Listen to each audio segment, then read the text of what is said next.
Plano de leitura: Igreja Batista da Lagoinha, dia 7 de agosto de 2022, ano da vitória. 2 Coríntios, capítulo 8.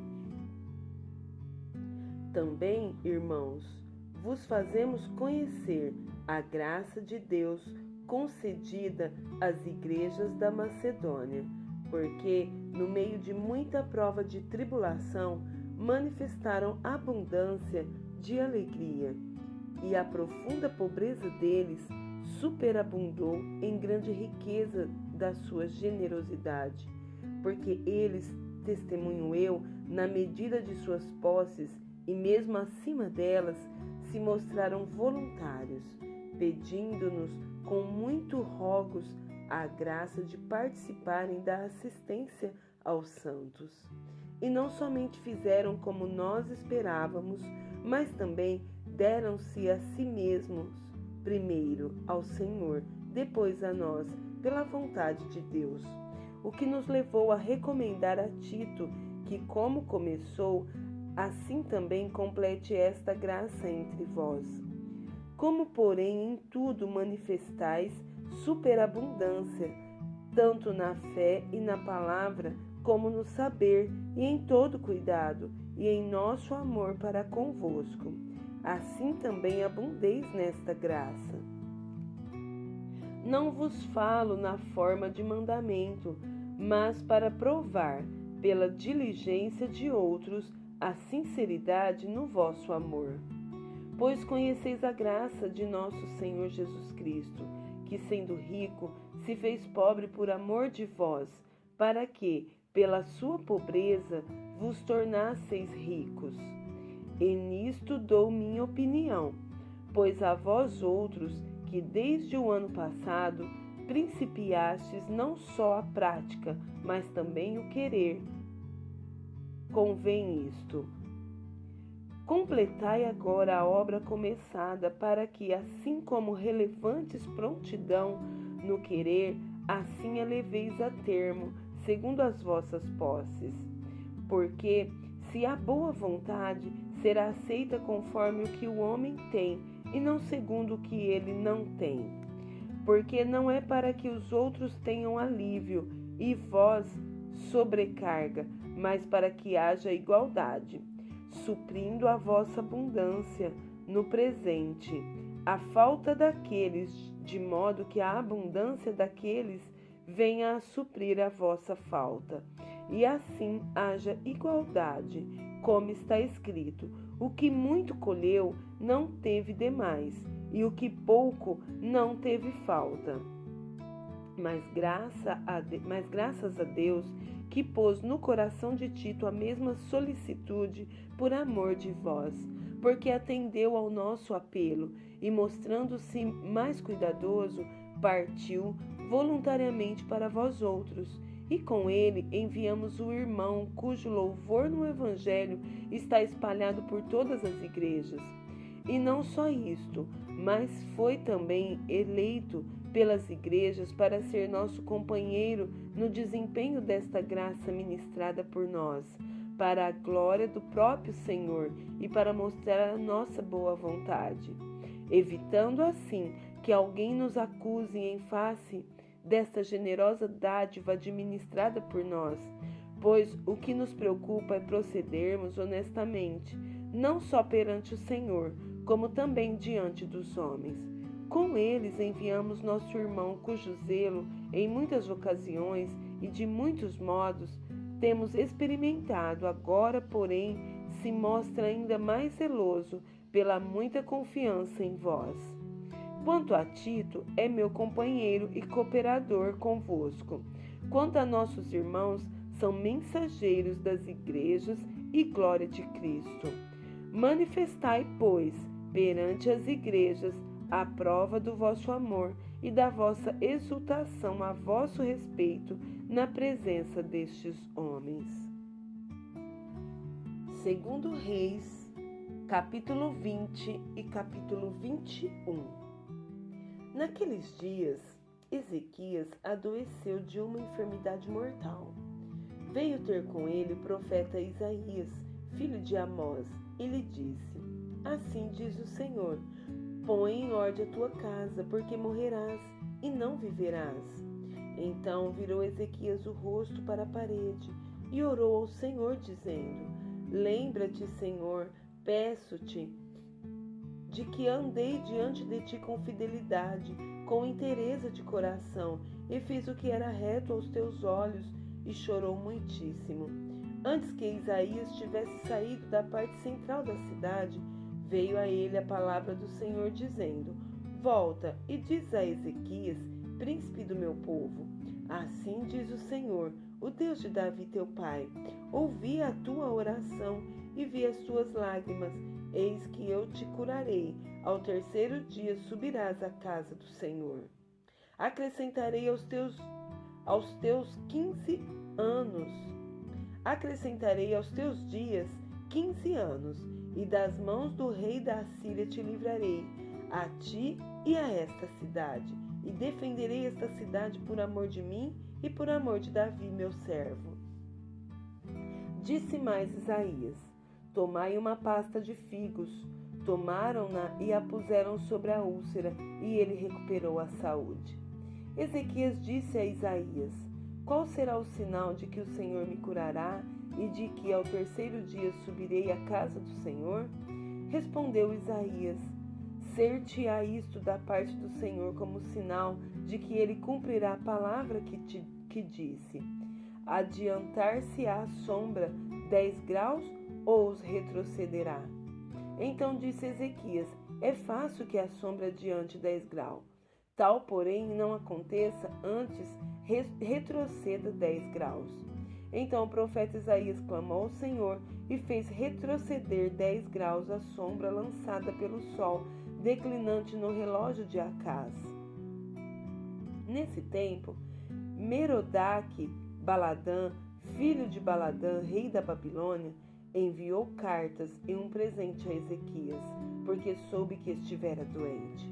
Ezequias se agradou dos mensageiros e lhes mostrou toda a casa do seu tesouro, a prata, o ouro, as especiarias, os óleos finos, o seu arsenal e tudo quanto se achava nos seus tesouros. Nenhuma coisa houve, nem em sua casa, nem em todo o seu domínio, que Ezequias não lhes mostrasse. Então Isaías, o profeta, veio ao rei Ezequias e lhe disse: Que foi que aqueles homens disseram e de onde vieram a ti? Respondeu Ezequias: De uma terra longínqua vieram, da Babilônia. Perguntou ele: Que viram em tua casa? Respondeu Ezequias: Viram tudo quanto há em minha casa. Coisa nenhuma há nos meus tesouros que eu não lhes mostrasse. Então disse Isaías a Ezequias: Ouve a palavra do Senhor. Eis que virão dias em que tudo quanto houver em tua casa, com o que entesouraram teus pais, até o dia de hoje, será levado para a Babilônia. Não ficará coisa alguma, disse o Senhor. Dos teus próprios filhos que tu gerares tomarão, para que sejam eunucos no palácio do rei da Babilônia. Então disse Ezequias a Isaías: Boa é a palavra do Senhor que disseste, pois pensava: haverá paz e segurança em meus dias. Quanto aos mais atos de Ezequias e todo o seu poder, e como fez o açude e o aqueduto e trouxe água para dentro da cidade, porventura não estão escritos no livro da história dos reis de Judá? Descansou Ezequias com seus pais, e Manassés, seu filho, reinou em seu lugar. Tinha Manassés 12 anos de idade quando começou a reinar, e reinou 55 anos em Jerusalém. Sua mãe chamava-se Efizibá. Fez ele o que era mal perante o Senhor, segundo as abominações dos gentios, que o Senhor expulsara de suas possessões, de diante dos filhos de Israel. Pois tornou a edificar os altos que Ezequias, seu pai, havia destruído, e levantou altares a Baal, e fez um poste ídolo, como o que fizera Acabe, rei de Israel, e se prostrou diante de todo o exército dos céus, e o serviu. edificou altares na casa do Senhor, da qual o Senhor tinha dito: em Jerusalém porei o meu nome. Também edificou altares a todo o exército dos céus nos 2 átrios da casa do Senhor. E queimou a seu filho como sacrifício, adivinhava pelas nuvens, era agoureiro e tratava com médios e feiticeiros. Prosseguiu em fazer o que era mal perante o Senhor, para o provocar a ira. Também pôs a imagem de escultura do poste ídolo que tinha feito na casa de que o Senhor dissera a Davi e a Salomão, seu filho: nesta casa em Jerusalém que escolhi de todas as tribos de Israel, porei o meu nome para sempre. E não farei que os pés de Israel andem errantes da terra que dei a seus pais, contanto que tenham cuidado de fazer segundo tudo o que lhes tenha mandado e conforme toda a lei que Moisés, meu servo, lhes ordenou. Eles, porém, não ouviram, e Manassés de tal modo os fez errar, que fizeram pior do que as nações que o Senhor tinha destruído de diante dos filhos de Israel. Então o Senhor falou por intermédio dos profetas, seus servos, dizendo: visto que Manassés, rei de Judá, cometeu essas abominações, fazendo pior que tudo o que fizeram os amorreus antes dele, e também a Judá fez pecar com os ídolos dele, assim diz o Senhor, Deus de Israel: eis que hei de trazer tais males sobre Jerusalém e Judá, que todos os que os ouvir lhes tinirão ambos os ouvidos. Estenderei sobre Jerusalém o cordel de Samaria e o prumo da casa de Acabe. Eliminarei Jerusalém, como quem elimina a sujeira de um prato. Elimina-a e o emborca. Abandonarei o resto da minha herança, entregá-lo-ei nas mãos de seus inimigos, servirá de presa e despojo para todos os seus inimigos, porquanto fizeram o que era mal perante mim, e me provocaram a ira, desde o dia em que seus pais saíram do Egito até ao dia de hoje. Além disso, Manassés derramou muitíssimo sangue inocente, até encher Jerusalém de um ao outro extremo, afora o seu pecado, com que fez pecar a Judá, praticando o que era mal perante o Senhor. Quanto aos mais atos de Manassés e a tudo quanto fez, e ao seu pecado que cometeu, porventura não estão escritos no livro da história dos reis de Judá? Manassés descansou com seus pais e foi sepultado no jardim da sua própria casa, no jardim de Uzá, e Amon, seu filho, reinou em seu lugar. Tinha Amon 22 anos de idade quando começou a reinar, e reinou 2 anos em Jerusalém. Sua mãe se chamava Mesulemete, e era filho de Arus, de Jotibá. Fez o que era mal perante o Senhor, como fizera Manassés seu pai. Andou em todo o caminho em que andara seu pai, serviu os ídolos a que ele servira e os adorou. Assim abandonou ele o Senhor, Deus de seus pais, e não andou no caminho do Senhor. Os servos do rei Amon conspiraram contra ele e o mataram em sua própria casa.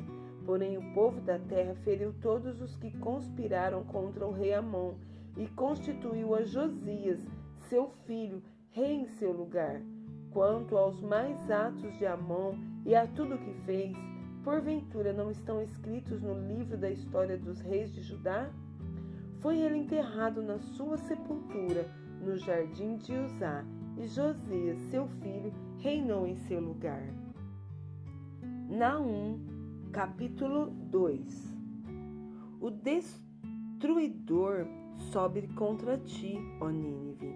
Guarda a fortaleza, vigia o caminho, fortalece os lombos, reúne todas as suas forças. Porque o Senhor restaura a glória de Jacó, como a glória de Israel, porque saqueadores os saquearam e destruíram os seus sarmentos. Os escudos dos seus heróis são vermelhos. Os homens valentes vestem escarlata. Cintila o aço dos carros no dia do seu aparelhamento, e vibram as lanças. Os carros passam furiosamente pelas ruas e se cruzam velozmente pelas praças. Parecem tochas, correm como relâmpago. Os nobres são chamados, mas tropeçam em seu caminho. Apressam-se para chegar ao muro e já encontram o testudo inimigo armado. As comportas dos rios se abrem e o palácio é destruído.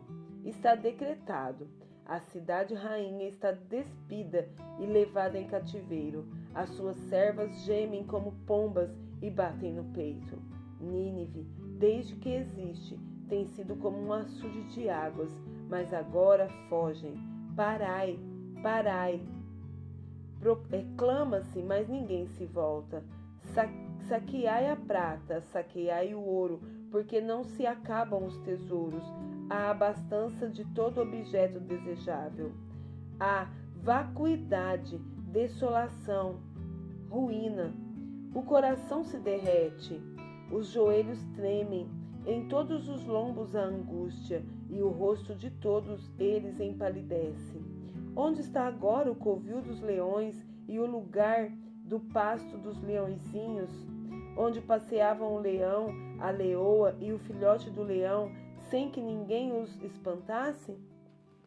O leão arrebatava o bastante para os seus filhotes, estrangulava a presa para as suas leoas e enchia de vítimas as suas cavernas e os seus covis de rapina. Eis que eu estou contra ti, diz o Senhor dos Exércitos. Queimarei na fumaça os teus carros, a espada devorará os teus leõezinhos. Arrancarei da terra tua presa, e já não se ouvirá a voz dos teus embaixadores.